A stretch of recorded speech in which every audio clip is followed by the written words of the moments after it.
Para onde vai o dinheiro dos nossos impostos? É uma pergunta que todo mundo se faz, né? Bom, hoje a gente vai fundo nessa história. Vamos olhar alguns contratos bem suspeitos e o mais legal, conhecer algumas inovações que estão prometendo mudar esse jogo.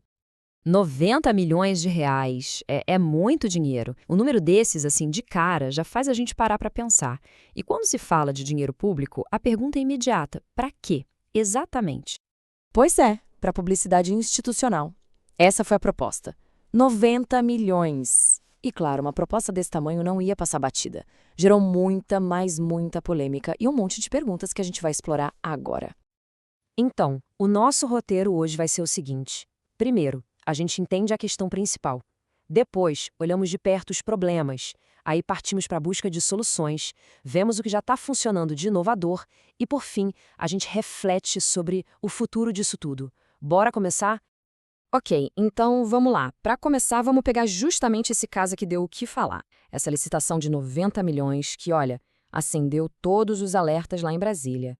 A ideia era essa, bem simples, na verdade. O Senado queria contratar duas agências de publicidade. O motivo? Fazer campanhas para supostamente explicar melhor o trabalho dos parlamentares para a população. Só que, como era de se esperar, a ideia não pegou nada bem para todo mundo, não. E aí a coisa esquentou. Um grupo de senadores foi direto ao TCU, o Tribunal de Contas da União, para tentar barrar o processo. E os argumentos deles foram bem fortes, olha só. Primeiro, o risco de usar esse dinheiro para promoção pessoal, sabe? Publicidade institucional que vira campanha política, ainda mais em ano de eleição. E segundo, questionaram se esse gasto era mesmo necessário. Afinal, o Senado já tem TV, rádio, uma estrutura de comunicação inteira. Para quê mais 90 milhões? E olha, esse caso do Senado é só a ponta do iceberg. Ele abre a porta para a gente discutir problemas muito maiores, falhas que se repetem o tempo todo nas licitações públicas pelo Brasil. Para a gente ter uma ideia de como isso acontece na vida real, dá uma olhada nesse caso lá em Sombrio, Santa Catarina. Era uma obra de pavimentação. O custo previsto, quase 3 milhões. O custo final, 8 milhões e 400 mil reais. É quase o triplo. Como que pode um negócio desses? A explicação, nesse caso, está numa falha, digamos, bizarra. O edital, que é o documento que chama as empresas para concorrência, foi publicado no Sistema Nacional depois que o prazo para enviar as propostas já tinha acabado. Dá para acreditar? O resultado, claro, foi que só uma empresa apareceu. E quando não tem concorrência, o preço vai lá para cima. Quem perde é o cofre público. Mas não são só falhas processuais. Às vezes o buraco é bem mais embaixo, a gente está falando de fraude mesmo, de esquema montado. E também em Santa Catarina, uma investigação ganhou um nome muito sugestivo: Operação Ctrl+C. Isso mesmo, do copiar e colar do computador. E o nome já entrega, de um jeito genial, como a fraude funcionava. O esquema, segundo as investigações, era bem amarradinho. Imagina a cena. A empresa que queria ganhar a licitação ajudava a prefeitura a escrever o edital.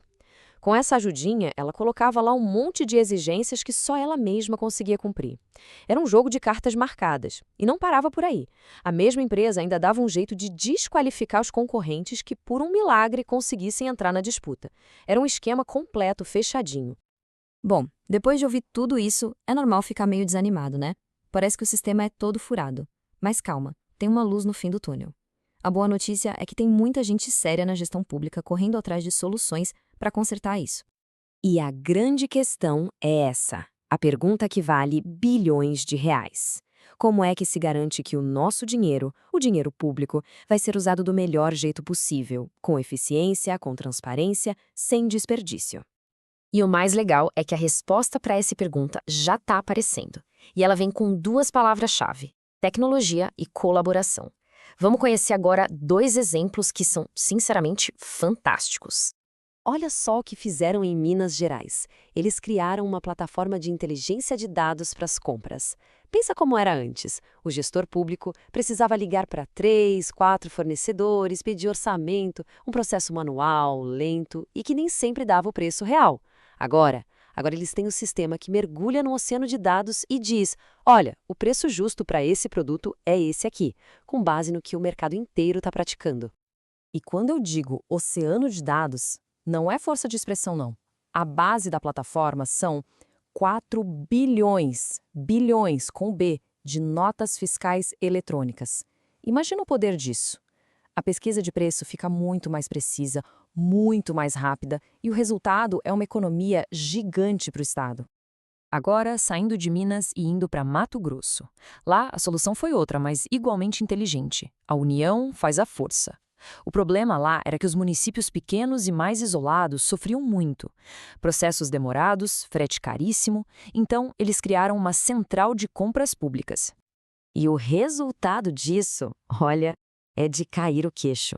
Comprando tudo junto, em grande quantidade, eles conseguiram uma economia de até 60%. 60%! É um dinheiro que sobra e pode ir para a saúde, para a educação, para onde realmente importa. E não é só o dinheiro, viu? Os ganhos vão muito além. O processo fica mais rápido, as prefeituras menores ganham ajuda de especialistas, os produtos comprados passam a ter um padrão de qualidade e, claro, resolve aquele problemão do custo logístico, que num estado gigante como o Mato Grosso faz toda a diferença. Bom, a gente está chegando ao final da nossa conversa de hoje, e o que a gente viu aqui foi basicamente isso, uma briga de gigantes. De um lado, as velhas práticas, os esquemas, do outro, a inovação tentando abrir caminho. É isso. De um lado, tem os contratos duvidosos, as fraudes. Do outro, a gente vê o uso de dados, a colaboração. Tudo isso gerando economia, trazendo mais eficiência. Fica claro que a gestão do dinheiro público chegou num momento decisivo, numa encruzilhada mesmo. E isso tudo deixa uma pergunta no ar para a gente pensar. Será que a tecnologia, com essas plataformas de dados, com mais transparência, vai ser a solução definitiva a fiscal que a gente sempre quis para o dinheiro público?